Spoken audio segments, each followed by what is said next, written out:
Combined gas law states that if the amount of gas remains constant, the ratio of the volume, pressure, and absolute temperature is also constant. So here's the working equation of the combined gas law. P1 V1 over T1 is equal to P2 V2 over T2. There are, however, restrictions for this equation. The pressure and the volume must have the same units, and the temperature must be in Kelvin units. So example, a gas enclosed in a sealed container has a pressure of 30 pascals, a volume of 0.35 cubic meters, and a temperature of 27 degrees. If the temperature is increased to 87 degrees centigrade and the volume is decreased to 0.25 cubic meters, what will be its pressure? So here are the given.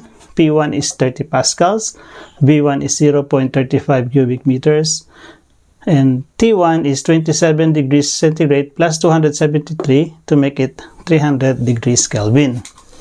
The V2 is 0.25 cubic meters, T2 is 87 degrees centigrade plus 273 is 360 degrees Kelvin. So we need to find P2.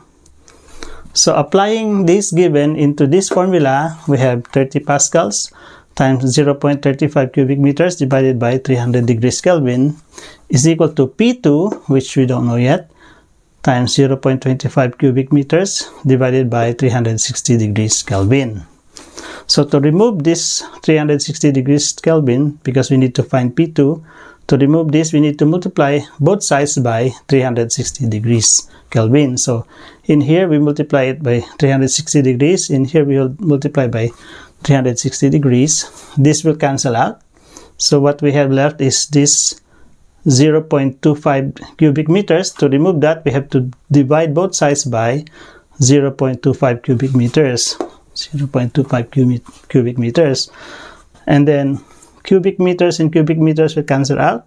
Kelvin and Kelvin will cancel out, leaving us only pascals as the unit. So we multiply these 3 divided by these 2. We have 50.4 pascals as our P2 or our pressure.